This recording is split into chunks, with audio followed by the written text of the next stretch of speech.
আজকের আলোচনায় আমরা অস্ত্র আইন 1878 এই বিষয়টি নিয়ে আলোচনা করব। আসলে অস্ত্র আইনটা আমরা আমাদেরকে যদি আলোচনা করতে হয়, তাহলে আমাদেরকে প্রথমে জানতে হবে যে এই অস্ত্র আইনে কোন ব্যক্তিদেরকে অস্ত্র আইনের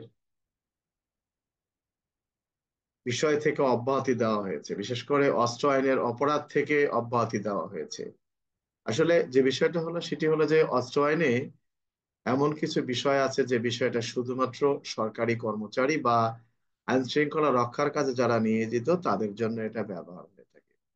তার মানেটা হলো যে এখানে বলা আছে যে কোন কোন ব্যক্তিগণ, অর্থাৎ কোন কোন ব্যক্তিগণ অস্ত্র আইনের আওতামুক্ত, বা লাইসেন্স কাদের, কোন ব্যক্তিদের অস্ত্র বহন করতে গেলে লাইসেন্সের প্রয়োজন নাই।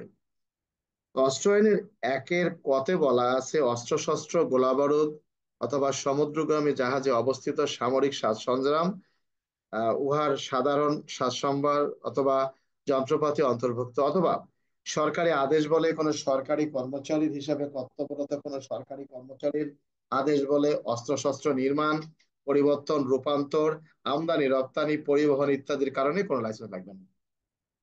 আমরা জানি যে অস্ত্র আইনের মধ্যে বলা আছে যে অস্ত্র বহন করতে গেলে লাইসেন্সের প্রয়োজন আছে, কিন্তু কিছু কিছু ব্যক্তি আছে তাদের লাইসেন্সের প্রয়োজন নাই। তার মানে অস্ত্র আইনে তো অপরাধটাই হলো একটা। অস্ত্র আইনে কোনটা অপরাধ? অস্ত্র আইনে অপরাধ কি? বিনা লাইসেন্সে অস্ত্র বহন করা একটি অপরাধ। তো বিনা লাইসেন্সে অস্ত্র বহন করবে কিন্তু তাদের অপরাধ নয়, অর্থাৎ অস্ত্র আইনের লাইসেন্স থেকে অব্যাহতি দেওয়া হয়েছে কাদেরকে? তো এখানে অস্ত্র আইনের একের ক এবং খ, একের কতে বলা আছে যে যদি কোনো ব্যক্তি সমুদ্রগামী জাহাজে কোনো অস্ত্র আমদানি এবং রপ্তানি করেন, সেক্ষেত্রে সমুদ্রগামী জাহাজের মালিক যারা বা জাহাজ কর্তৃপক্ষের কোনো লাইসেন্সের প্রয়োজন হইবে না। দ্বিতীয়ত বলা আছে যে যারা আইন শৃঙ্খলা রক্ষার কাজে নিয়োজিত, রাষ্ট্রীয় নিরাপত্তার কাজে নিয়োজিত, এই সকল ব্যক্তি যদি সরকারি কোনো অস্ত্র বহন করে থাকেন, সেক্ষেত্রে তাদের লাইসেন্সের প্রয়োজন নাই। অর্থাৎ অস্ত্র আইনের লাইসেন্সের দায় থেকে অব্যাহতি দেওয়া হয়েছে কাকে? আইন শৃঙ্খলা রক্ষার কাজে, দেশ রক্ষার কাজে যারা নিয়োজিত তাদেরকে, অর্থাৎ তাদের লাইসেন্সের প্রয়োজন নাই। এখন তাদের লাইসেন্সের প্রয়োজন নাই একের ক এবং খতে বলা আছে। ভালো কথা, এই প্রশ্নটা পরীক্ষায় আসছিল, জানো কি তোমরা? আসছিল স্যার। এখন আমরা যদি যাই চার ধারার মধ্যে যে বিষয়টি বলা আছে, চার ধারা। আচ্ছা, আর একটা বিষয় বলা আছে যে আহ অস্ত্র আইন কবে থেকে কার্যকরী, কি যেন কথা বলা ছিল যে এখানে সরকার একটা আদেশ দিয়েছিল 1972-এর পরে, কিন্তু এটা বাংলাদেশে কার্যকরী হয়েছে, যদিও অনেক আগে আইনটা ছিল। যাই হোক, কারণ যুদ্ধের সময় তো কারো লাইসেন্স লাগে নাই। যারা অস্ত্র বহন করছে তারা কি লাইসেন্স করে অস্ত্র নিয়ে গেছিল নাকি? তারা যায়নি। তো চার ধারার মধ্যে বলা আছে অস্ত্র কাকে বলে, অস্ত্র শস্ত্র গোলা বারুদ। অস্ত্র কাকে বলে? আমরা যে বিষয়টা দেখি সাধারণত পুলিশ সদস্যগণ বিভিন্ন সময় ডিউটি কালে একটা সমস্যার সম্মুখীন হন। সেটা হলো এরকম যে কিরকম সমস্যার সম্মুখীন হন, সেটা হলো এইরকমই যে তারা একটা খুর ধরেছে। এখন ওসি সাহেব বলতেছে খুরের বিষয়ে অস্ত্র আইনে মামলা নিতে হবে। আসলে কি খুরের মামলা হবে? আচ্ছা, একটা চাকু ধরেছে, চাকুটা কত ইঞ্চি হলে এটি অস্ত্রের মধ্যে পড়বে? আসলে কত ইঞ্চির মধ্যে পড়বে সেটা এখানে নাই, কিন্তু ডিএলআর এ একটা উদাহরণ দেয়া হয়েছে যে একটি চাকু যদি দুদিকে ধারালো হয়, অগ্রভাগ যদি সুচালো হয়, অর্থাৎ দুই পাশে ধারালো, অগ্রভাগ সুচালো, এটা যদি 9 ইঞ্চির ঊর্ধ্বে হয় বাট সহ, তাহলে এটি অস্ত্রের মধ্যে পড়বে। এটা একটা ডিএলআর এ বলা আছে। কিন্তু এই অস্ত্র শস্ত্র যদি আমরা কখনো সংজ্ঞা আসে, সংজ্ঞা লিখন অস্ত্র শস্ত্র, এখানে প্রথমে বলা আছে যে প্রসঙ্গত বিষয়বস্তু অনুসারে, এখানে যে কথাটা বলছে যে কামান ইত্যাদি সংজ্ঞাতে অনেক কিছু বলা আছে, কিন্তু অস্ত্র শস্ত্র কারা, কি মানে কোন বিষয়গুলোকে অস্ত্র শস্ত্র হিসেবে গণ্য করা হয়েছে? বলছে যে আগ্নেয়াস্ত্র, বেয়নেট, তরবারি, ছোরা, বর্ষা, পল্লম, তীর, ধনুক, এগুলো অস্ত্রের অন্তর্ভুক্ত, এবং অস্ত্রের যে অংশটা আছে সেটাও অস্ত্রের অংশ। তো যদি কখনো প্রশ্ন আসে যে কোন কোন বিষয়গুলো অস্ত্রের অংশ বা কোনটা অস্ত্রের অংশ নয়, যেমন একটা বল্লম, বল্লমটা অস্ত্রের অংশ, কিন্তু লোহার রডটা অস্ত্র হিসেবে গণ্য করা যাবে না। কারণটা কি জানো, আমাদের অনেকগুলো এখানে বুঝতে হবে। আমরা যদি গুরুতর আঘাতের মধ্যে যাই, পেনাল কোডের 326 ধারায় বলা আছে মারাত্মক এবং বিপজ্জনক অস্ত্র। তাহলে মারাত্মক এবং বিপজ্জনক অস্ত্র কোনটা? এই অস্ত্র আইনে যে 4 ধারায় যেটাকে অস্ত্র শস্ত্র হিসেবে বলা হয়েছে, এই অস্ত্র হতে হবে। এই অস্ত্র দ্বারা যদি কাউকে আঘাত করে অঙ্গহানি করানো হয়, তাহলে তার শাস্তির কথা বলা হয়েছে পেনাল কোডের 326 ধারায়, এটা গুরুতর আঘাতের শাস্তি। এখন এই অস্ত্র শস্ত্র যে বক্তব্যটা আছে বা কাকে বলে, এইটা এই অস্ত্র শস্ত্র সম্পর্কে কাউকে বুঝতে গেলে অবশ্যই তাকে অস্ত্র আইনের 4 ধারা পড়তে হবে। আমার কথা কি বুঝতে পারছো?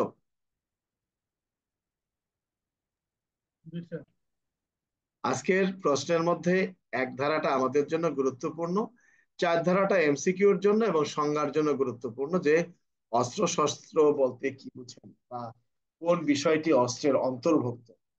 আমার কথা কি বুঝতে পারছো না বোঝো নাই? জি স্যার। এখানে যে সকল ধারা আছে সেটা আমাদের প্রয়োজন নেই, আমাদের 12 ধারাটার প্রয়োজন। প্রশ্ন আসছে, ক নামক ব্যক্তি, ক নামক ব্যক্তি তার লাইসেন্সকৃত অস্ত্র নিয়ে, ক নামক ব্যক্তি তার লাইসেন্সকৃত অস্ত্র নিয়ে ক্ষয়ের বাড়ির দিকে দৌড়িয়ে যাওয়ার কালে ক নামক পুলিশ কর্মকর্তা দেখতে পান, সেক্ষেত্রে তার করণীয় কি? কি করবেন সে?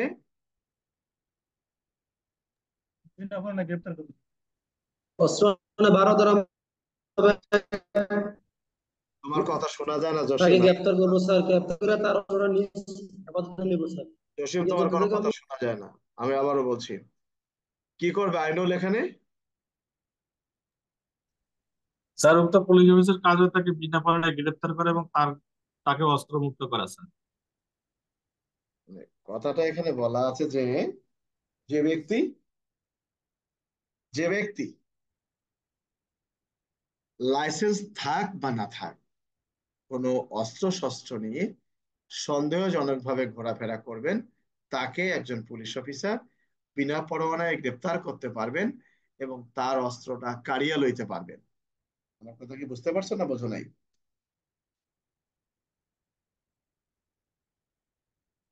কি আমার কথা বোঝা গেছে আইনুল? জি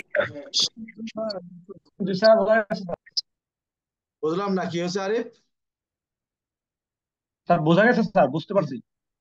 কোনো ব্যক্তি, কোনো জনসাধারণ যদি, কোনো জনসাধারণ যদি অস্ত্র রাখার কারণে বিনা পরোয়ানায় কোনো ব্যক্তিকে গ্রেপ্তার করেন, সেক্ষেত্রে জনসাধারণের করণীয় কি? বা ক নামক রিক্সা চালক, তিনি রাস্তা দিয়ে যাওয়ার সময় দেখতে পেলেন খ নামক ব্যক্তি একটা লাইসেন্সকৃত অস্ত্র নিয়ে গয়ের বাড়ির দিকে দৌড়িয়ে যাচ্ছেন। ক নামক রিক্সা চালক অস্ত্র বহনকারীকে গ্রেপ্তার করে থানায় সোপর্দ করেন। আসলে জনসাধারণ কি অস্ত্র আইনের অপরাধে বিনা পরোয়ানায় গ্রেপ্তার করতে পারেন? যদি পারেন তাহলে কখন? এই অস্ত্র আইনের 12 ধারায় বলা আছে যে একজন জনসাধারণ একজন ব্যক্তিকে অস্ত্র আইনের অপরাধে বিনা 13 ধারা পরোয়ানায় গ্রেপ্তার করতে হবে করতে পারে। স্যার। কিছু বলছো জসিম?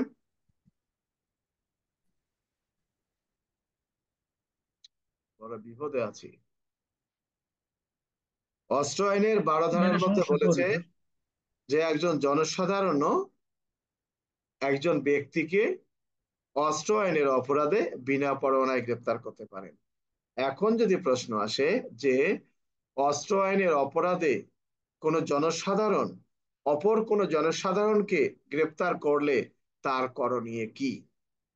এখানে এই অস্ত্র আইনের 12 ধারার মধ্যে বলেছে যে জনসাধারণ যদি অস্ত্র আইনের 12 ধারা অনুযায়ী কোনো ব্যক্তিকে বিনা পরোয়ানায় গ্রেপ্তার করেন, তাহলে তাৎক্ষণিকভাবে তিনি কি করবেন? পুলিশ কর্মকর্তার নিকট এই অস্ত্র এবং গোলা বারুদ সহ সেই ব্যক্তিটাকে হাজির করবেন। এরপর যদি কখনো প্রশ্ন আসে যে জনসাধারণ অস্ত্র সহ কোনো ব্যক্তিকে গ্রেপ্তার করে পুলিশের নিকট সোপর্দ করলে পুলিশ অফিসারের করণীয় কি, সেটাও 12 ধারার মধ্যে বলা আছে যে জনসাধারণ কোনো ব্যক্তিকে অস্ত্র সহকারে গ্রেপ্তার করে পুলিশের নিকট সোপর্দ করলে সংশ্লিষ্ট পুলিশ অফিসারের দায়িত্ব হবে, কি দায়িত্ব হবে? অস্ত্রটি তার হেফাজতে নেয়া এবং এই গ্রেপ্তারকৃত ব্যক্তিটাকে ম্যাজিস্ট্রেটের নিকট হাজির করা। বিষয়টা বুঝতে পারছো কি বোঝো নাই? কি আমার কথা কি বুঝতে পারছো তোমরা? জি স্যার। জি স্যার। জি স্যার, বুঝতে পারছি স্যার। অস্ত্র আইনের প্রথমে বলেছে লাইসেন্সকৃত অস্ত্র। এখন যদি প্রশ্ন আসে যে ক নামক ব্যক্তি রাত্রিকালীন চেকপোস্ট ডিউটি করার সময় খ নামক ব্যক্তির কাছে একটি লাইসেন্সবিহীন বন্দুক পান, তার করণীয় কি? কি করবেন? অস্ত্র এনে 12 ধারা মোতাবেক গ্রেপ্তার করবেন স্যার এবং অস্ত্র মুক্ত করবেন। কি আইনুল, কত ধারা? অস্ত্র 19 ক ধারা স্যার। কি আইনুল, কোন ধারা? বুঝতে পারলাম না স্যার, আমি সঠিক স্যার। ক নামক ব্যক্তি, ক নামক পুলিশ অফিসার রাত্রিকালীন টহল ডিউটি করাকালে খ নামক ব্যক্তির দেহ তল্লাশি করে একটা লাইসেন্সবিহীন অস্ত্র পান, সেক্ষেত্রে সংশ্লিষ্ট পুলিশ অফিসারের করণীয় কি? সংশ্লিষ্ট পুলিশ অফিসার করণীয় হচ্ছে তার বিনা পরোয়ানায় গ্রেপ্তার করে এবং বিধি মোতাবেক তদন্ত তালিকা আমি প্রস্তুত ধারার কথা বলছি, হেফাজতে ধারা নেবে। ধারা। ধারা হচ্ছে 19 ক। গ্রেপ্তার করবেন বিনা পরোয়ানা কত ধারায়? 12 ধারায় স্যার। ঘোড়ার ডিম। এই জন্য বললাম ঘোড়ার ডিম। আমার প্রশ্ন কি ছিল?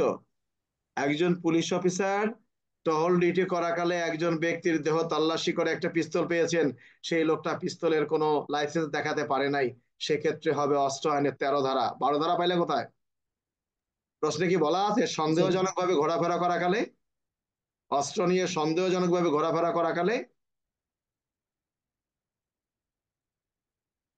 13 ধারা ভালো করে পড়ে দেখো কি বলা আছে। কোন ব্যক্তি লাইসেন্স ব্যতীত, লাইসেন্সের অনুমোদন ব্যতীত কোন অস্ত্র শস্ত্র বহন করিতে পারিবে না। কেহ লাইসেন্স ব্যতীত এই ধারার বিধান লঙ্ঘন করিয়া অস্ত্র শস্ত্র বহন করিলে কোন পুলিশ কর্মকর্তা অথবা এই ব্যাপারে কোনো অর্পিত কোনো ব্যক্তি তাহাকে অস্ত্রমুক্ত করতে পারবে, অর্থাৎ তাহার নিকট থেকে অস্ত্রটি কাড়িয়া লইতে পারবেন। আমার কথা বোঝা গেছে না বোঝা নাই? কি আইনুল, আমার কথা বোঝা গেছে? জি স্যার, বুঝতে পেরেছি স্যার। তো তোমরা তো এখানেই ফেল। কথাটা হবে টহল দলের দলনেতা এই ব্যক্তি অস্ত্র আইনের 13 ধারা অনুযায়ী তার কাছ থেকে অস্ত্রটি কাড়িয়া লইবেন এবং তাহাকে আটক করবেন, এবং এই আটক ব্যক্তির বিরুদ্ধে অস্ত্র আইন 19 ক ধারা অনুযায়ী থানায় নিয়মিত মামলার জন্য অভিযোগ দায়ের করবেন। বিষয়টা ক্লিয়ার? জি স্যার। কাড়িয়ে নেওয়া মানে কি? এটা জব্দ ছাড়া তো কোনো কিছু করার নেই, জব্দ তো পুলিশকে করতেই হবে। কিন্তু তুমি 12 ধারা যাচ্ছ কেন? 12 ধারার বক্তব্যটা তুমি বুঝলা না? 12 ধারায় কি বলা আছে? বলা আছে সন্দেহজনকভাবে অস্ত্রশস্ত্র গোলাবারুদ সামরিক সরঞ্জাম বহন করিতে দেখা গেলে, লাইসেন্স থাকুক বা না থাকুক, আমার প্রশ্নে তো কোনো সন্দেহ ছিল না। বিষয়টা কি বুঝতে পারছো? জি স্যার। টহল ডিউটি করাকালে একটা লোকের দেহ তল্লাশি করেছে, করে অস্ত্র পেয়েছে, তখন কি করবে? সে লাইসেন্স দেখাতে পারে নাই। আর যদি প্রশ্ন থাকতো যে ক নামক পুলিশ অফিসার টহল ডিউটি করাকালে খ নামক ব্যক্তিকে একটি অস্ত্র নিয়ে সন্দেহজনক ভাবে ঘোরাফেরা করতে দেখতে পেয়ে তাকে আটক করেন সন্দেহজনক ভাবে, এখানে কি সন্দেহের কথা বলা আছে? দেখো তো অস্ত্র আইনের 13 ধারায় কোন না স্যার, সন্দেহের নাই কথা? স্যার। তাহলে আমার প্রশ্নের উত্তর কোনটা হবে? ওটার উত্তর কোনটা হবে? ও, 13 ধারাই হবে স্যার। অস্ত্র নিতে তাহলে যদি কখনো প্রশ্ন আসে যে আহ বিনা লাইসেন্সে বিনা লাইসেন্সে কোনো ব্যক্তির নিকট অস্ত্র পাওয়া গেলে পুলিশের দায়িত্ব কি? তাহলে পুলিশ কিভাবে কি করবেন? বিনা লাইসেন্সে যদি কোনো ব্যক্তির নিকট কোনো অস্ত্র পাওয়া যায়, সেক্ষেত্রে পুলিশের করণীয় কি? আমার কথা কি বুঝতে পারছো না, বোঝা নাই? জি স্যার, বুঝতে পারছি স্যার। অস্ত্রের তারা তারা তার থেকে অস্ত্র কেড়ে নিবে এবং জব্দ তালিকা তৈরি করবে। তোমার এই ফাও কথা, মানে ওই কথা লাভ নেই, তোমাকে প্রশ্ন আকারে লিখতে হবে। তোমাকে বলতে হবে যে অস্ত্র আইনের 13 ধারায় উল্লেখ করা আছে, যদি কোনো ব্যক্তি, হ্যালো, লেখার ধরনটা কি হবে? আমরা লিখবো যে অস্ত্র আইনের 13 ধারায় উল্লেখ করা আছে, যদি কোনো ব্যক্তি বিনা লাইসেন্সে কোনো অস্ত্র বহন করেন এবং বা বিনা লাইসেন্সে অস্ত্র বহন করা কালে যদি কোনো পুলিশ অফিসার তাকে ধৃত করেন, তাহলে সংশ্লিষ্ট পুলিশ অফিসার ওই ব্যক্তিকে অস্ত্র মুক্ত করবেন। আলোচ্য প্রশ্নে আমি এই ডিউটি করাকালে যে ব্যক্তিকে পাবো, তার কাছ থেকে অস্ত্র আইনের 13 ধারার বিধান অনুসরণ করে অস্ত্রটি আমি হেফাজতে নেব এবং জব্দ তালিকা মূলে জব্দ করব। এই বিনা লাইসেন্সে অস্ত্র রাখার দায়ে সংশ্লিষ্ট ব্যক্তির বিরুদ্ধে অস্ত্র আইনের 19-এর ক ধারা অনুযায়ী থানায় নিয়মিত মামলা রুজুর জন্য অভিযোগ দাখিল করব বা অভিযোগ দায়ের করব। আমার কথা কি বুঝতে পারছো না, বোঝো নাই? জি স্যার, বুঝতে পারছি। অস্ত্র আইনের টোটাল কথাটাই হলো, অস্ত্র আইনের 12 ধারার টোটাল কথাটাই হলো, যদি কোনো ব্যক্তি কোনো অস্ত্র শস্ত্র নিয়ে সন্দেহজনক ভাবে ঘোরাফেরা করেন, তার মানে তুমি নিজে দেখতেছো সে অস্ত্রটা নিয়ে সন্দেহজনক ভাবে ঘোরাফেরা করতেছে, লাইসেন্স থাকুক বা না থাকুক। কিন্তু 13 ধারায় লাইসেন্স থাকা ব্যক্তির কথা বলা হয়নি, লাইসেন্স যার নাই। এই জন্য কথাটা বলা হয়েছে যে কেহ লাইসেন্স ব্যতীত এই ধারার বিধান লঙ্ঘন করে যদি অস্ত্রশস্ত্র বহন করতে থাকে, তাহলে পুলিশ কি করবেন? যে পুলিশ ওই ব্যক্তিটাকে অস্ত্রমুক্ত করতে পারবেন, তার কাছ থেকে অস্ত্রটি কাড়িয়া লইবেন। আমার কথা বুঝতে পারছে না, বোঝো নাই? জি স্যার, বুঝতে পারছি স্যার। যাই হোক, অস্ত্র আইনের 13 ধারার প্রশ্নটা এবং 12 ধারার প্রশ্নটা আমাদের জন্য গুরুত্বপূর্ণ। আচ্ছা, আমাদের এই বর্তমান যুগে যে বিষয়টা প্রশ্ন আমরা এটা দেখতে পারি, কোন কোন ক্ষেত্রে আগ্নেয়াস্ত্র বা কোন কোন ক্ষেত্রে লাইসেন্সকৃত অস্ত্র থানায় বা লাইসেন্সকৃত ডিলারের নিকট জমা দিতে হয়। এই যে সরকার কিন্তু একটা নিষেধাজ্ঞা দিয়েছেন এখন, অস্ত্র জমাদারের জন্য 3 তারিখ পর্যন্ত একটা আদেশ দিয়েছেন। সেখানে কি বলা আছে? বলছে কোনো ব্যক্তির লাইসেন্সের ইত্যাদির মেয়াদ উত্তীর্ণ হইবার কোনো কারণে ইত্যাদি বলা তো আছেই। এছাড়া, আচ্ছা, লেখা আছে 15 ধারার অধীন নোটিশ জারি করিলে, 15 ধারা কি বলছে? আচ্ছা, কতিপয় স্থানে বলা আছে এখানে আরেকটা, আচ্ছা, নিকটবর্তী থানায় জমা দিতে হবে। সে কাল বিলম্ব না করে বেআইনি কোনো বেআইনি হয়ে পড়লে যদি লাইসেন্স বাতিল হয়ে যায় সেক্ষেত্রে। তাহলে এই আমরা যে বিষয়টা দেখলাম সেটা হলো, এই কতিপয় ক্ষেত্রে অস্ত্র শস্ত্র থানায় অথবা লাইসেন্স প্রাপ্ত ডিলারের নিকট জমা দিতে হবে। সেখানে এই 16 ধারার মধ্যে বলছে 15 ধারাকে অনুসরণ করতে হবে। 15 ধারা কি বলছে?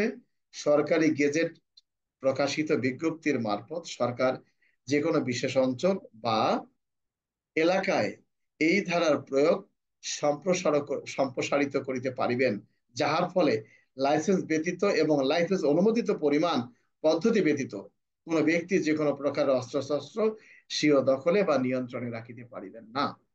এখন এখানে বলছে কোন ব্যক্তির লাইসেন্সের মেয়াদ উত্তীর্ণ বা উহার ফলে কোনো বা উহা কোনো কারণে বাতিল হইবার দরুন 15 ধারার অধীনে নোটিশ জারি করিলে অথবা অন্য কোনো কারণে তাহার পক্ষে আর কোনো অস্ত্রশস্ত্র গোলাবারুদ সামরিক সরঞ্জাম বেআইনি হইয়া পড়িলে সে ব্যক্তি কাল বিলম্ব না করে অস্ত্রশস্ত্র গোলাবারুদ নিকটতম থানায় বা ডিলারের নিকট জমা দিবেন। উপরোক্ত বিধান মোতাবেক কোন অস্ত্রশস্ত্র গোলাবারুদ সামরিক সরঞ্জাম জমা দেওয়া হয়েছে, সেক্ষেত্রে সরকার কর্তৃক প্রণীত বিধিমালায় নির্ধারিত মেয়াদ উত্তীর্ণ হইবার পূর্বে যে কোনো সময় উক্তরূপ অস্ত্রশস্ত্র জমাদানকারী ব্যক্তি আর জমাকৃত বা জমা দেওয়ার অস্ত্র তাহার দখলে বা অধিকারে রাখা বৈধ বা আইনসঙ্গত হইয়া থাকিলে সেগুলি ফেরত পাইবার বা ফেরত লইবার অধিকারী হইবে না। পরবর্তীতে ফেরতের কথা বলা আছে এখানে। আচ্ছা, এখন এই যে আমাদের যে অস্ত্র শস্ত্র জমাদানের নির্দেশ করলো, এটা কত ধারায়? স্যার অস্ত্র আইনের 15। না রে বাবা, কত ধারা আইনুল?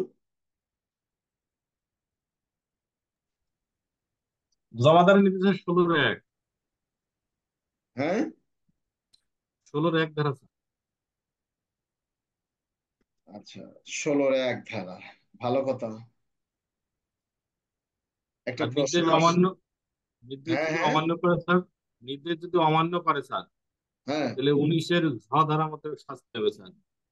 19-এর 19 ঝ। এখানে শোনো, লাইসেন্স বাতিল করলে তখন তো অলরেডি তার অস্ত্রটা অবৈধ হিসেবে ঘোষণা হবে, নাকি? জি স্যার। আচ্ছা, আমরা একটা প্রশ্ন এখানে দেখতে পারি, সেটি হলো অস্ত্রশস্ত্র সঙ্গে নিয়ে চলাফেরার উপর নিষেধ। এখানে অস্ত্র আইনের 17 যে বিষয়টি বলা আছে যে সরকারি বিজ্ঞপ্তি অনুযায়ী অস্ত্রশস্ত্র জমাদানের নির্দেশ দেওয়া সত্ত্বেও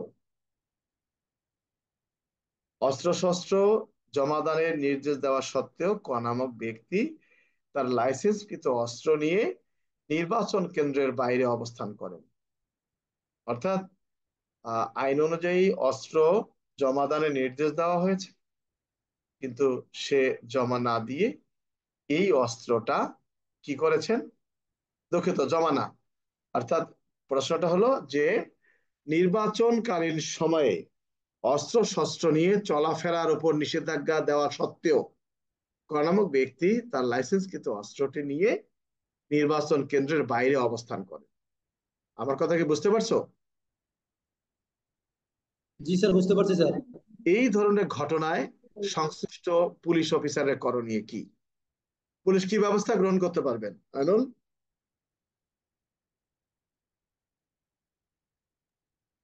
17 ধারা অনুযায়ী ব্যবস্থা স্যার।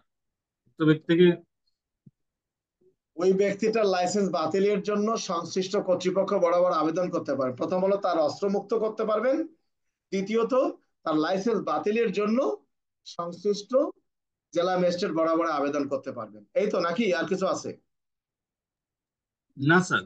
না স্যার, ঠিক আছে স্যার। এখানে দেখো কি বলা আছে, সরকার যদি জনস্বার্থের খাতিরে যুক্তিসঙ্গত বিবেচনা করে তাহলে সরকারি গেজেট বিজ্ঞপ্তি প্রচার করিবার করে লাইসেন্সকৃত অস্ত্র শস্ত্র সঙ্গে নিয়ে চলাফেরার উপর বিজ্ঞপ্তিতে আহ বিধিনিষেধ জারি করতে পারেন এবং নির্দিষ্ট মেয়াদকালের জন্য বিধিনিষেধ আরোপ করতে পারেন। কোন ব্যক্তি এক আদেশ অনুসারে লঙ্ঘন করিয়া অস্ত্র শস্ত্র সঙ্গে নিয়ে চলাফেরা করিলে ম্যাজিস্ট্রেট, পুলিশ কর্মকর্তা অথবা সরকার কর্তৃক অন্য কোনো ব্যক্তিকে নাম উল্লেখ করে তাহার পদমর্যাদা ক্ষমতা দান করিলে তিনি উপরোক্ত ব্যক্তিকে অস্ত্রমুক্ত করতে পারবেন এবং তার লাইসেন্স বাতিল করিতে পারা যাইবে এবং এই জাতীয় স্থানীয় সরকারের নির্বাচনের সময়কালের জন্য তার জন্য সাময়িকভাবে বাতিল করিতে পারা যাবে। অর্থাৎ তার অস্ত্রের লাইসেন্সটা সাময়িকভাবে বাতিল করতে পারা যাবে। এখানে নির্বাচনের বিষয়টি এখানে উল্লেখ করা, তার মানেটা হলো এই এখন যে অস্ত্র শস্ত্র জমাদানের নির্দেশ দেওয়া হয়েছে, এটা তাহলে কত ধারায় দেওয়া হয়েছে? 16 ধারায় নাকি 16-1? 16-1 স্যার। কিন্তু এখানে তো কথা বলা আছে কতিপয় ক্ষেত্রে থানায় অথবা লাইসেন্স প্রাপ্ত ডিলারের নিকট অস্ত্র জমা দিতে হবে। কতিপয় ক্ষেত্রে সেখানে বলছে কোনো ব্যক্তির লাইসেন্সের মেয়াদ উত্তীর্ণ বা বা কোনো কারণে বাতিল হইবার দরুন অথবা 15 ধারার অধীনে নোটিশ জারি করিলে, তার মানে এই 15 ধারার অধীনে সরকারি গেজেট প্রকাশী বিজ্ঞপ্তি মারফত সরকার দেশের যে কোনো বিশেষ অঞ্চলকে, বিষয়টা বুঝতে পারছো? জি স্যার, ওই যে 15 ধারার অধীনেই তো নোটিশটা দিতে স্যার, তার গেজেট মানে প্রকাশ করতে। 16 ধারা। তাহলে আমরা 17 কটা আমাদের জন্য প্রয়োজন? এটা পরীক্ষা আসছিল যে নির্বাচন চলাকালীন সময়ে লাইসেন্সকৃত অস্ত্র নিয়ে চলাচল নিষিদ্ধ থাকা সত্ত্বেও ক নামক ইউপি সদস্য তার লাইসেন্সকৃত অস্ত্র নিয়ে নির্বাচন কেন্দ্রের বাইরে অবস্থান করেন। এক্ষেত্রে সংশ্লিষ্ট পুলিশ অফিসারের করণীয় কি? আমার কথা কি বুঝতে পারছো? জি স্যার। আচ্ছা, তো নির্বাচন কেন্দ্রের বাইরে অবস্থান করেন, তাহলে তিনি কি করতে পারবেন? তাকে অস্ত্রমুক্ত করতে পারবেন, তার মানে তার কাছ থেকে অস্ত্রটি নিতে পারবেন। কিন্তু কেউ যদি মনে করে তার বিরুদ্ধে অস্ত্র আইনের 19-এর ক ইত্যাদি ধারায় মামলা হবে, তা কিন্তু হবে না।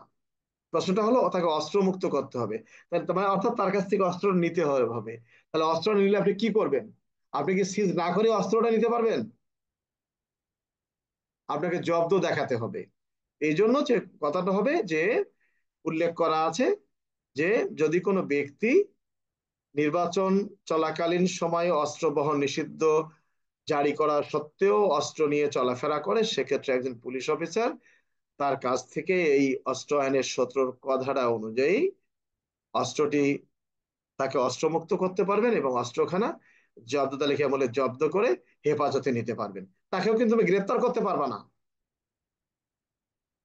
এখানে কিন্তু অনেকে প্রশ্ন দিবে তাকে অস্ত্র আইনে 12 ধারায় গ্রেপ্তার করবো, 13 ধারায় করবো, কোনো সুযোগ নেই। আমার কথা কি বুঝতে পারছো? তাকে গ্রেপ্তারের কথা বলে নাই, সে যে লাইসেন্সকৃত অস্ত্র নিয়ে এই নিষেধাজ্ঞা অমান্য করে চলাফেরা করেছে, এই জন্য তার অস্ত্রটাকে আপনি আপনার হেফাজতে নিতে পারবেন। তাহলে হেফাজতে নিলে আপনি কিভাবে নিবেন? আপনি তো জব্দ করেই নিবেন, অস্ত্রগুলিটা নিবেন না। নেওয়ার পর আপনি কি করবেন? থানায় নিয়ে জমা দিলেন, ভালো কথা। আর সে যে আদেশ অমান্য করলো, তার লাইসেন্স বাতিলের জন্য কর্তৃপক্ষ বরাবর আপনি আবেদন করবেন। আবেদন করবেন, এই তো নাকি? জি স্যার। জি স্যার। কি রুহুল, আমার কথা কি বুঝতে পারছো? রাশেদ, আমার কথা বুঝছো? রাশেদ, জি স্যার, জি স্যার। স্যার, বুঝতে পারছো না বোঝো নাই? স্যার বুঝতে চেষ্টা করতেছি স্যার। হবে স্যার। মানে প্রশ্নটা এভাবে আসছিল, পরীক্ষা কি আসছিল না রায়নুল? পরীক্ষা একবার কাদের পরীক্ষা আসছে যেন স্যার। আসছিল? এমসিকিউ আসছিল স্যার, এমসিকিউ। না না, পরীক্ষাও আসছিল, আসছিল স্যার। লিখিত পরীক্ষাও আসছিল যে অস্ত্রদানের জমাদানের নির্দেশ দেওয়া সত্ত্বেও অস্ত্র জমা না, মানে অস্ত্র নিয়ে চলাচল নিষেধ নিষেধাজ্ঞা সত্ত্বেও নির্বাচন কেন্দ্রের বাইরে অবস্থান করতে, কাদের জন্য পরীক্ষা আসছিল? হয় ইন্সপেক্টর শিবের, নইলে অন্য কারো। আমি বই উত্তরে লিখছি তো। ইন্সপেক্টর শিবির আসছে, ইন্সপেক্টর শিবির স্যার। আচ্ছা, আমরা যদি কখনো প্রশ্ন আসে, দেখো তোমাদের বুদ্ধি এখানে, ক নামক ব্যক্তি, ক নামক ব্যক্তি, ক নামক ব্যক্তি লাইসেন্স ব্যতীত একটা অস্ত্র নিয়ে, অর্থাৎ বিনা লাইসেন্সে একটা পিস্তল নিয়ে খ নামক ব্যক্তিকে হত্যা করতে যাওয়ার পথে পুলিশ কর্তৃক ধৃত হয়। এই ধরনের ঘটনায় সংশ্লিষ্ট পুলিশ অফিসার কয়ের বিরুদ্ধে কি ব্যবস্থা গ্রহণ করবেন? কত ধারা অনুযায়ী ব্যবস্থা গ্রহণ করবেন?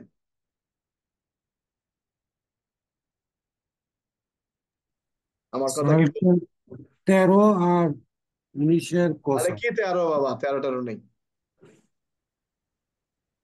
ওইটা তো 13 আসবে না এখন। মানে কথাটা বলছি, মানে কি ব্যবস্থা নেবেন? 13 তো মনে করো 19-এর কতে নিল, কি হবে এটা? ইয়া আবু সালে, স্যার প্রশ্ন বুঝতে পারি নাই স্যার। ক নামক ব্যক্তি, ক নামক ব্যক্তি খ নামক ব্যক্তিকে খুন করতে যাওয়ার পথে পুলিশের হাতে ধৃত হয়। পুলিশ ওই ব্যক্তিটার দেহ তল্লাশি করে একটা 9mm পিস্তল উদ্ধার করেন। এই ধরনের ঘটনায় কয়ের অপরাধ কি? কি অপরাধ কয়ের? 20-এর ক ধারা অনুযায়ী বর্ধিত দণ্ড হবে স্যার। 19-এর ক। হ্যাঁ, মানে 19-এর ক হবে 20 স্যার। শর্ট ক স্যার। এটা কোনো 20-এর কটা কিচ্ছু হবে না, এটা 19-এর ক হবে। তাকে, এই ধরনের ব্যক্তিটাকে 13 ধারা অনুযায়ী অস্ত্রমুক্ত করতে পারবেন, পুলিশ অফিসার তাকে অস্ত্রমুক্ত করতে পারবেন, এবং সংশ্লিষ্ট ব্যক্তি বেআইনি ভাবে অস্ত্র রাখার কারণে তার বিরুদ্ধে পুলিশ অফিসার থানায় অস্ত্র আইনের 19 ক ধারা অনুযায়ী নিয়মিত মামলা রুজুর জন্য আবেদন করবেন। 20-এর কয়ে কোনো থানায় মামলা রেকর্ড হয় না। তাহলে 20-এর কটা কি? বর্ধিত দণ্ড। কে বর্ধিত দিবে? দণ্ড স্যার। আদালত তার মামলার সাক্ষ্য প্রমাণের পর যদি দেখতে পারেন যে এই লোকটি অবৈধ অস্ত্রটা বহন করতেছিল একটা ব্যক্তিকে খুন করার উদ্দেশ্যে, সেক্ষেত্রে আদালত ওই ব্যক্তিটাকে অস্ত্র আইনের 19-এর কয়ে যে শাস্তির বিধান আছে সে শাস্তি না দিয়ে 20-এর ক ধারা অনুযায়ী বর্ধিত আকারে শাস্তি প্রদান করতে পারেন। আমার কথা কি বুঝো কি বোঝো নাই? 20-এর ক স্যার আদালতের কাজ। বুঝতে পেরেছি। 20-এর ক কোনো পুলিশের নয়, কিন্তু যারা বোঝে না তারা কিন্তু 20-এর ক দিয়ে দিবে। যেমন ক নামক ব্যক্তি তার লাইসেন্সকৃত অস্ত্র দিয়ে খকে খুন করে পালিয়ে যাওয়ার সময় জনতার হাতে ধৃত হন, তার বিরুদ্ধে কিন্তু অস্ত্র আইনের মামলা হবে না। অনেকে কিন্তু অস্ত্র আইনের মামলা দিয়ে দিবেন, তার বিরুদ্ধে হত্যা মামলা হবে, এটি আলামত হিসেবে জব্দ করা হবে। আবার ক নামক ব্যক্তি খ নামক ব্যক্তিকে পিস্তল দিয়ে গুলি করে হত্যা করে পালিয়ে যাওয়ার সময় জনগণ কর্তৃক ধৃত হয়, পরবর্তীতে দেখা যায় তার হাতে তার পিস্তলটির কোনো লাইসেন্স নাই, সেখানেও কিন্তু 20-এর ক হওয়ার আর কোনো সুযোগ নাই। এটা কি জানো? কারণ এই 20-এর কটা হতে হবে অবৈধ অস্ত্র বহন করতেছেন একটা উদ্দেশ্যে একজনকে হত্যা করার জন্য, কিন্তু হত্যা করলে তখন আর 20-এর ক আসবে না, তখন তো হত্যা মামলায় তার বিরুদ্ধে হয়ে যাচ্ছে। আমার কথা কি বুঝতে পারছো? জি স্যার। এই জিনিসগুলো বুঝতে হবে, এগুলো কঠিন প্রশ্ন। তো অনেকে দেখা যায় যদি প্রশ্ন আসে যে ক নামক ব্যক্তি খ নামক ব্যক্তিকে অবৈধ পিস্তল দিয়ে বা লাইসেন্স ব্যতীত পিস্তল দিয়ে হত্যা করতে যাওয়ার পথে পুলিশ কর্তৃক ধৃত হয়, সংশ্লিষ্ট পুলিশ অফিসারের করণীয় কি? পুলিশ অফিসার ওই ব্যক্তিটাকে কি করবেন? আটক করতে পারবেন। কোন ধারায়? হত্যা করতে যাওয়ার পথে 12 ধারা অনুযায়ী সে ব্যক্তিটাকে আটক করতে পারবেন এবং তার কাছ থেকে অস্ত্রটি কাড়িয়া লইবেন। তার মানে কি, স্ট্যান্ডার্ডে কাড়ি তো নিতেই হবে, নাহলে গুলি করবে। তার মানে তাকে জব্দ তালিকা বলে জব্দ করে তার কাছ থেকে অস্ত্রটি নিবেন এবং ওই ব্যক্তির বিরুদ্ধে অস্ত্র আইনের 19-এর ক 19 ক ধারা অনুযায়ী নিয়মিত মামলা রুজুর জন্য আবেদন করবেন। তাহলে 13 ধারা কখন হবে স্যার? 13 ধারায় উল্লেখ করা থাকবে ক নামক পুলিশ অফিসার খ নামক ব্যক্তিকে গ্রেপ্তার করে তার দেহ তল্লাশি করে একটি লাইসেন্সবিহীন অস্ত্র পান, সেক্ষেত্রে বা দেখতে পান যে তার কাছে লাইসেন্সবিহীন অস্ত্র আছে, সন্দেহ কথাটা নাই। আর ওখানে আছে একজন ব্যক্তিকে হত্যা করতে যাওয়ার পথে, তার মানে সন্দেহ হচ্ছে সে হত্যা করতে যাচ্ছে। 20-এর ক কখনো পুলিশের কাজ না, 20-এর ক এর কাজটা হলো 20 ক এর কাজটা হলো আদালতের। আমার কথা কি বুঝতে পারছো না বোঝো নাই? জি স্যার, বুঝতে পারছি। এখন প্রশ্ন হলো অস্ত্র আইনে বর্ধিত দণ্ডের বিধান আছে কি? আমরা লিখবো হ্যাঁ, অস্ত্র আইনের 20 ক ধারায় বর্ধিত দণ্ডের বিধান আছে। অর্থাৎ অস্ত্র আইনের 20 ক ধারায় উল্লেখ করা আছে যে যদি কোনো ব্যক্তি বিনা লাইসেন্সে বিনা লাইসেন্সে অস্ত্র বহন করেন, এই উদ্দেশ্যে কোনো ব্যক্তিকে হত্যা করার উদ্দেশ্যে কোনো অস্ত্র বহন করাকালে পুলিশ কর্তৃক গ্রেপ্তার হন, সেক্ষেত্রে আদালত সংশ্লিষ্ট ব্যক্তিকে বিনা লাইসেন্সে অস্ত্র বহন করার যে শাস্তি আছে সে শাস্তি প্রদান না করে 20-এর ক ধারা অনুযায়ী বর্ধিত আকারে দণ্ড প্রদান করতে পারে। কারণটা কি? অস্ত্র আইনের 19 ক সর্বোচ্চ শাস্তি যাবজ্জীবন, সর্বনিম্ন 10 বছর, আর 20-এর কতে বলা আছে সর্বোচ্চ শাস্তি মৃত্যুদণ্ড, সর্বনিম্ন 14 বছর। বিষয়টা ক্লিয়ার? তার মানে ওই ধারায় যে অপরাধটি আছে ওই শাস্তি না দিয়ে বর্ধিত আকারে দণ্ড প্রদান করতে পারেন, এটি হলো 20-এর কতে বলা আছে। কথা কি বুঝতে পারছেন না বোঝা নাই? জি কি স্যার, বুঝতে পারছি স্যার। জি স্যার। লাইসেন্সের শর্ত ভঙ্গ বা লঙ্ঘনের শাস্তি যদি কোনো ব্যক্তি লাইসেন্সের শর্ত লঙ্ঘন বা অমান্য করিয়া কোনো কাজ করেন অথবা কোনো কাজ করা থেকে বিরত থাকে, তদ্রূপ কাজ করা বা বিরত থাকা এই আইনের 19 বা 20 ধারার অধীনে দণ্ডনীয় না হয়, তাহলে সে ব্যক্তি, যাক এখানে অনেক কিছু উল্লেখ করা আছে, ওটা প্রয়োজন নেই। তাহলে আমাদের এখানে 20 ধারাটা আমরা গুরুত্বপূর্ণ মনে করলাম, যে বর্জিত দণ্ড, অস্ত্র আইনে বর্জিত দণ্ডের বিধান আছে কি? আমরা বলবো হ্যাঁ, অস্ত্র আইনে বর্জিত দণ্ডের বিধান আছে। কত ধারায়? অস্ত্র আইনের 20 ক ধারায়। আমার কথা কি বুঝতে পারছেন না বোঝা নাই? আবার কেউ যদি উইথ বুকের পরীক্ষা হয়, যে যদি কোনো ব্যক্তি অস্ত্র আইনের 13, 14 এবং 15 ধারার বিধান অমান্য করে কোনো পিস্তল, বুঝতে পারছো? এখানে যে কথাটা বলা আছে যে শটগান বা রিভলভার বহন করে থাকেন এই উদ্দেশ্যে, কোনো ব্যক্তিকে হত্যা করার উদ্দেশ্যে, তাহলে এই জন্য বলা আছে যে এই আইনে যাই কিছু থাকুক না কেন, 13 ধারার বিধান অমান্য করে বা লঙ্ঘন করিয়া যদি কেউ পিস্তল, রিভলভার, শটগান অথবা কোন রকম আগ্নেয়াস্ত্রে সজ্জিত থাকে, এই আইনের 14 এবং 15 ধারার বিধান অমান্য করে লঙ্ঘন করিয়া কোনো আগ্নেয়াস্ত্র তাহার নিকট বা তাহার নিয়ন্ত্রণে রাখে, এবং পারিপার্শ্বিক পরিস্থিতিতে ইহা প্রতীয়মান হয় যে সে কোনো হত্যাকাণ্ডে ব্যবহারের জন্য এই অস্ত্রটি তার দখলে রেখেছে, অর্থাৎ অস্ত্র আইনে বর্ধিত দণ্ডের বিধান আছে। আপনি একজন সাব ইন্সপেক্টর, গোপন সংবাদে জানতে পারলেন খ নামক ব্যক্তির বাড়িতে একটি আগ্নেয়াস্ত্র লুকায়িত আছে। আপনার করণীয় কি? রুহুল, কি করতে হবে? রুহুল, কোন পুলিশ অফিসার যদি জানতে পারে একজন লোকের বাড়িতে আগ্নেয়াস্ত্র লুকায়িত আছে, তাহলে পুলিশ কি করবেন? স্যার ম্যাজিস্ট্রেটকে অবগত করবে স্যার। কি, আমরা তো দেখি পুলিশ এমনি বাড়িতে যে ছেঁচড়ে তার টানে নিয়ে আসে। ওই রকম কোনো কিছু নাই স্যার। অস্ত্রের প্রতি সেটা ধারা তো তিনি আর তল্লাশি করতে হবে স্যার। তাহলে আমাদেরকে কথাটা বলতে হবে, অস্ত্র আইনের 25 ধারায় উল্লেখ করা, এটা আমি লিখবো, অস্ত্র আইনের 25 ধারায় উল্লেখ করা আছে কোন স্থানে আগ্নেয়াস্ত্র বা গোলা বারুদ লুকায়িত আছে মর্মে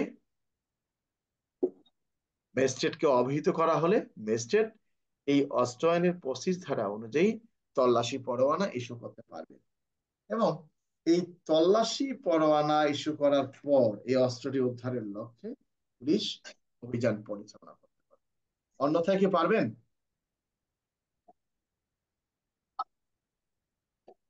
কে? মানে কোন স্থানে আপনি সত্যাপুর থানার একজন সাব ইন্সপেক্টর গোপন সংবাদে জানতে পারলেন ক নামক ব্যক্তির বাড়িতে একটি 9mm পিস্তল লুকিয়ে রাখা হয়েছে, তাৎক্ষণিকভাবে আপনি এটি উদ্ধার না করলে অস্ত্রটি সরে ফেলতে পারে, বা বা অস্ত্রটি নষ্ট করে ফেলে মানে ফেলতে পারে। এরকম ঘটনায় আপনি অফিসার ইনচার্জকে জানিয়ে ঘটনাস্থলে যান এবং অস্ত্রটি উদ্ধার করেন। এই ধরনের ঘটনার ক্ষেত্রে আপনার দায় দায়িত্ব উল্লেখ করুন। কি হবে দায় দায়িত্ব এখানে? কে?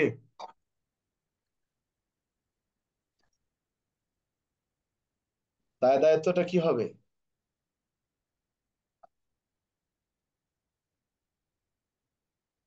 কি কেউ বলতে পারো না, আইনুল? স্যার, হ্যাঁ, স্যার অস্ত্র আইনে প্রসিজারে উল্লেখ করা আছে, যদি কোনো স্যার ভূমি সনদের ভিত্তিতে জানতে পারে যে কোথাও কোনো অস্ত্র লুকিয়ে আছে, তোমার তাহলে কথা তার শোনা দায়িত্ব যায় না। হবে। তোমার কথা শোনা যায় না, মানে বক্তব্যটা হলো যে তোমার কথা হলো অস্ত্র আইনের 25 ধারায় উল্লেখ করা আছে। আসলে অস্ত্র আইনের 25 ধারায় উল্লেখ করা আছে আহ অস্ত্রের কোনো সংবাদ পেলে পুলিশ তল্লাশি পরোয়ানা ছাড়া তা উদ্ধার করাটা আইনসঙ্গত নয়। কিন্তু যদি এরকম প্রশ্ন আসে যে আপনি সেখানে যান এবং উদ্ধার করেন, তাহলে কথাটা এরকম হবে যে আইনে এই উল্লেখ করা আছে, আমি যে অস্ত্রটা উদ্ধার করেছি,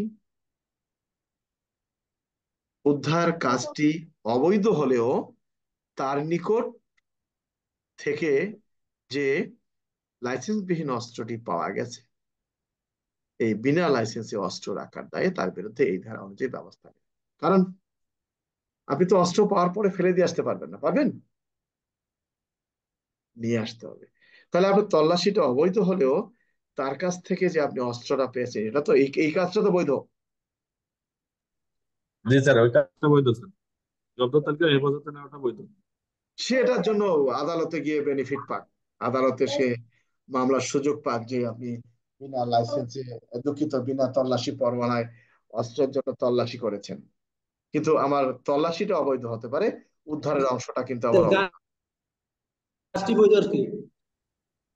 বুঝলাম না, কি বলছো জসিম?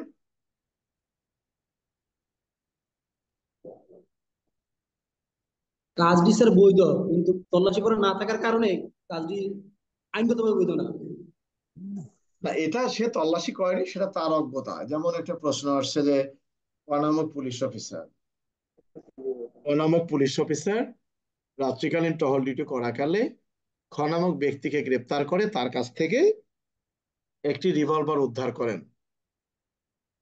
ক, ঘটনাস্থলে জব্দ তালিকা প্রস্তুত না করে থানায় নিয়ে ডিউটি অফিসারের নিকট সোপর্দ করেন। ডিউটি অফিসার থানায় জব্দ তালিকা প্রস্তুত করেন। এখানে আইনের কোনো ব্যত্যয় ঘটেছে কিনা? এটা কি কোনো অপরাধ হয়েছে আইনুল? টহল অফিসারের অপরাধ হয়েছে স্যার, সে ঘটনাস্থলে জব্দ তালিকা প্রস্তুত না করে ডিউটি অফিসারের নিকট জমা দিয়েছে, কিন্তু ডিউটি অফিসারের অর্থাৎ কোনো অপরাধ নেই। তার কাজ ছিল ঘটনাস্থলে জব্দ তালিকা প্রস্তুত করা, তাই না? জি স্যার। আর তিনি ঘটনাস্থলে এটার জব্দ তালিকাটা প্রস্তুত করেন নাই, এই তো নাকি? সঠিক স্যার। এইটা তার কত অপরাধ। বার এটা? আচ্ছা, আর থানায় ডিউটি অফিসার যে জব্দ তালিকা প্রস্তুত করলেন সেটি এটি বৈধ স্যার। বৈধ স্যার। তার মানে তার দায়িত্ব ছিল সেখানে জব্দ তালিকা প্রস্তুত করা, তিনি না করাতে তিনি তার দায়িত্ব অবহেলা করেছেন নাকি?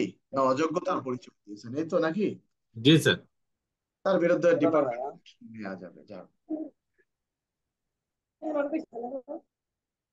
এই শুভ, সাউন্ড বন্ধ করো। অস্ত্র এবং গোলা বারুদের মতামতের প্রয়োজন আছে কি? কোনো একটি, আমি তো বুঝি না এগুলো ঠিক করব না কি করব। অস্ত্র এবং গোলা বারুদের মতামতের প্রয়োজন আছে কি?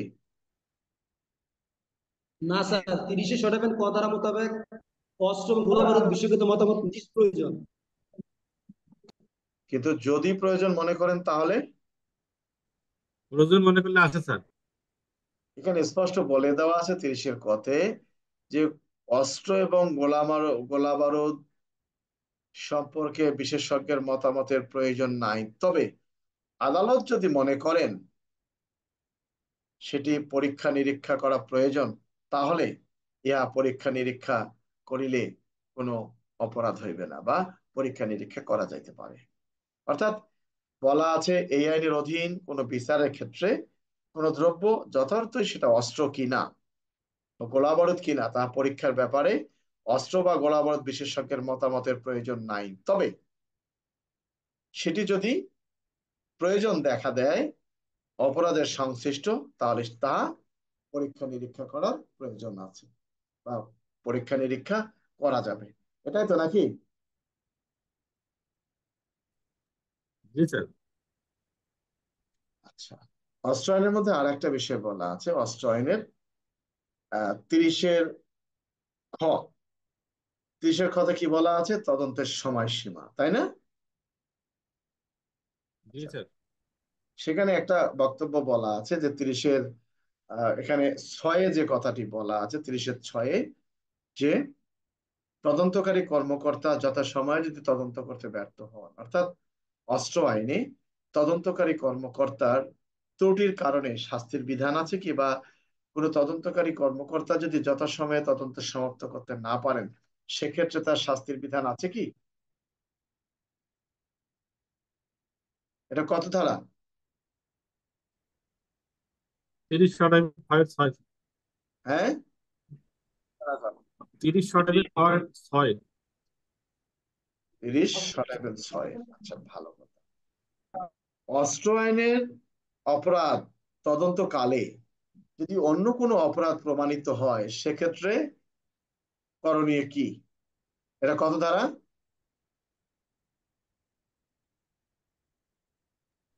এটা এটা কত ধারা? অস্ত্র আইনে তো এটা নাই স্যার। নাই না? 31 না দাও, স্যার। হ্যাঁ, 31 দাও স্যার।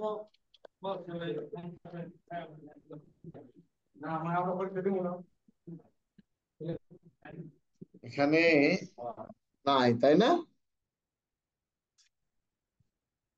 এখন এই কারণটা আছে এখানে, এর কারণও আছে।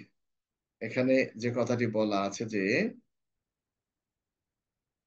1906 ধারার অধীন 30 31 অপরাধ সম্পর্কে তথ্য প্রদান। আচ্ছা,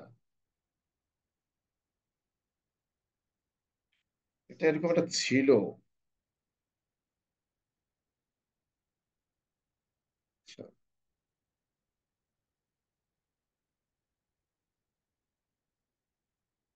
যাক, এখানে মনে হয় নাই, এটাতে এই নাই। অস্ত্র আইনে নাই স্যার, আর বিস্ফোরক দ্রব্য আইনে নাই স্যার। যাক, সেটা বাদ দাও। তাহলে মোটামুটি আমরা যে বিষয়টা এখানে আলোচনা করলাম, আমাদের কোনটা গুরুত্বপূর্ণ? অস্ত্র আইনের 1 ক এবং খ গুরুত্বপূর্ণ, অস্ত্র আইনের 12-13 গুরুত্বপূর্ণ, অস্ত্র আইনের 16 এবং 17 ক আমাদের জন্য গুরুত্বপূর্ণ, অস্ত্র আইনের 20 ক গুরুত্বপূর্ণ, 25টা গুরুত্বপূর্ণ, এবং অস্ত্র আইনের 30 ক আমাদের জন্য গুরুত্বপূর্ণ। আমার কথা কি বুঝতে পারছো না, বোঝে নাই? 18 আছে স্যার। 18 তো আমরা বললামই যে 18 যে লাইসেন্স, না এটা সাময়িক স্থগিত করার প্রয়োজন নেই, এটা এরকম গুরুত্বপূর্ণ। যাক, অস্ত্র আইন সম্পর্কে কারো কিছু বলার আছে তোমাদের? স্যার, হ্যাঁ।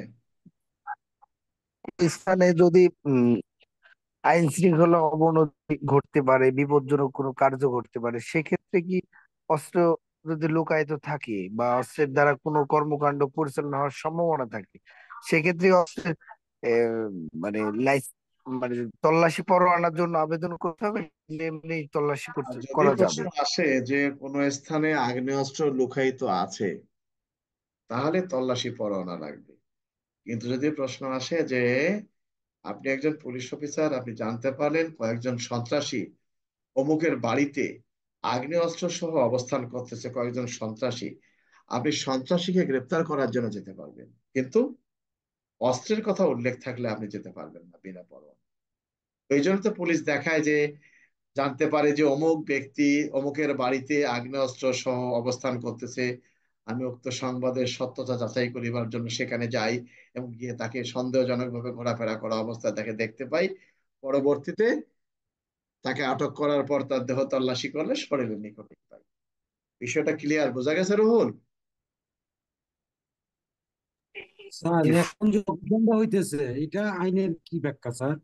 এখন যে অভিযানটা হবে এই যে এখন যে অভিযানটা হচ্ছে,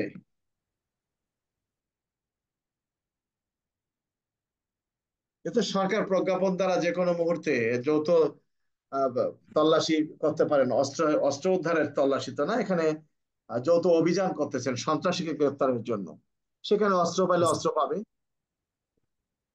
স্পেসিফিক্যালি তো অস্ত্র উদ্ধারের জন্য না, এখানে অস্ত্র, মাদক, বিভিন্ন রকমের অপরাধ, হত্যা মামলার আসামি, সবকিছুই। বোঝা গেছে রোল?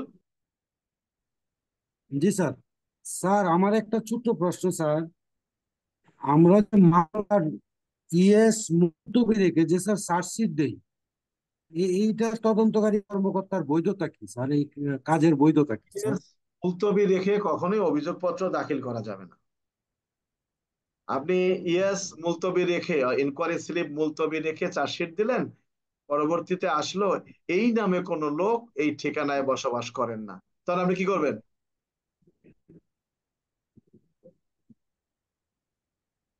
স্যার এটার মধ্যে কোনো ধারা হবে স্যার, কোনো কিছু না? কি হবে স্যার, কি লেখা? চার্জশিটের মধ্যেই যে মানে তোমার এখানেই চার্জশিটের যে কলাম আছে সেই কলামেই উল্লেখ করা আছে তার পরিচয় যাচাই বাছাই করা হয়েছে কিনা বিস্তারিত লিখতে হবে।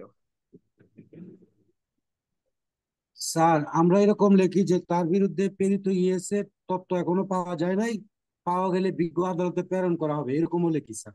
আপনি বিজ্ঞ আদালতে প্রেরণ করলেন, দেখা গেল যে তার ঠিকানা নাই, তাহলে কি করবেন? হ্যাঁ অনেকগুলা স্যার যখন রং আসে তখন আর পারেই না, এইভাবেই চলতেছে। তো তাহলে কি হবে? যাও, এরপরে কারো কিছু বলার আছে? আইনুল কিছু বলবা? শোনো, কালকে কোনো ক্লাস হবে না, কালকে সারাদিনে কোনো ক্লাস হবে না। শনিবার সকালে যদি ক্লাস হয় আমি কালকে রাত্রে জানাবো। শনিবার সকালে চেষ্টা করব শনিবার সকালে ক্লাস নেওয়ার জন্য। রাতে তো অবশ্যই ক্লাস হবে, সকালে ক্লাস নেওয়ার জন্য চেষ্টা করব। ঠিক আছে রোল? জি স্যার। আর তোমাদের এই ভিডিওটা আমরা ইয়াতে দিয়ে দেবো, কি জানি বলে, আমাদের যে এএসআই গ্রুপ আছে, ওই যে তোমাদের পদোন্নতির যে গ্রুপ আছে, আমরা সেখানে দেবো। ঠিক আছে? জি স্যার স্যার। একটা ভিডিও পাইনি স্যার। না, সবগুলো তো ইয়াতে তোমার আছে, তুমি পাবা কেন? এগুলো তো সব ইউটিউবে দেওয়া আছে বাবা। ইউটিউবে দেখি স্যার, ইউটিউবে আসে না, পুরাতন ভিডিও আসে স্যার। কেন আসে না? সবাই তো দেখে মানুষে। আসে স্যার, আসে। তুমি সাবস্ক্রাইব করলে দেখবা যে সবকিছু পেয়ে যাবা। জি স্যার, বুঝতে আমি পারছো? পাইছি স্যার। বুঝতে আর কি। যাই হোক, আমরা এটাও ইউটিউবেই দেবো, কেউ যদি ক্লাস করলে করে, না এখন তো আর কারো ক্লাস করার সুযোগ নাই। কি লিখতে হবে? আমাদের এখানে অনেকগুলো লোক, মানে অনেক সদস্যরা এখনো এখানে ক্লাস করতেছেন তারা। তো দেখা যায় যে অলরেডি তারা আমার কাছে ক্লাস করে না। এখন আমি যদি রিমুভ করে দেই, এই ছেলেগুলো মনে কষ্ট পাবে যে এই কয়দিনের জন্য স্যার রিমুভ করে দিল, কি তাই না আইরুল? জি স্যার। জি স্যার। আচ্ছা, তোমাদের জি স্যার। একটা জিনিস আমি বলি, আমাদের মধ্যে ইব্রাহিম এখন ক্লাস করে না। ইব্রাহিম ইব্রাহিম টোটালি কোনো ক্লাস করে না। বুঝতে পারছো? ইব্রাহিম কোনো ক্লাস করে না এখন। আচ্ছা, তো, ইব্রাহিম আছে, আমি তোমাদেরকে বলতেছি কারা কারা করতেছে না, তোমাদেরকে জানাই। ইব্রাহিম করেন না। কে এম জসিম তো আছে না, মালিকুল আছে। এই ওমর ফারুক কোনটা এটা? দেখি, ওমর ফারুক কে এটা? আমাদের ওমর ফারুক ঠিক আছে। আওলাদ ক্লাস করে, ইমন ক্লাস করে, জহিরুল ক্লাস করেন না। সাইফুল ক্লাস করে, ফরজাহান আলী তো নাই, ও তো ইন্সপেক্টর, সাব ইন্সপেক্টর যেহেতু। আচ্ছা, তারপরে একে আমিনুল ইসলাম করে না। নাজমুল হাবিব তোহা, সেও করে না। গোলাম কিবরিয়া, সেও করে না। সৈকত করে না। আমিনুল হক নয়ন, সেও করে না। এরিয়ান খান রফিক, সেও করে না। বোরহান উদ্দিন, সেও করে না। তানভীর সোহেল আপাতত নাই, এ মাসে তারা আসে নাই, ভাবছে যে আর পড়ার দরকার নেই। এখন এদেরকে তো আর রিমুভ করার দরকার নেই। দরকার আছে কি, তোমরা কি মনে করো? এই কদিনের জন্য আর দরকার নাই, ওরা না আসলে নাই। ঠিক আছে? যাই হোক, ভালো থাকো। কালকে তো ক্লাস হচ্ছে না, শনিবারে যদি সকালে আমার ক্লাস হয় আমি সবাইকে জানাবো। সবাই ভালো থাকো। আর ইউটিউবে আমি আপাতত এই ক্লাসগুলো দিচ্ছি, ইউটিউবে থাক। ধন্যবাদ সবাইকে। কারো কিছু বলবা? তোমরা কেউ ওয়ালাইকুম কিছু আসসালাম। সংক্ষেপে কিছু বলার আছে কারো? রাশেদ কিছু না বলবা? স্যার। রাশেদ? স্যার ইউটিউবে কি লিখতে হবে স্যার? পাইনি। ল গাইড শিকড়, LAW, ল গাইড শিকড় লেখলে দেখবা চলে আসবে। সবাই ভালো থাকো, ধন্যবাদ।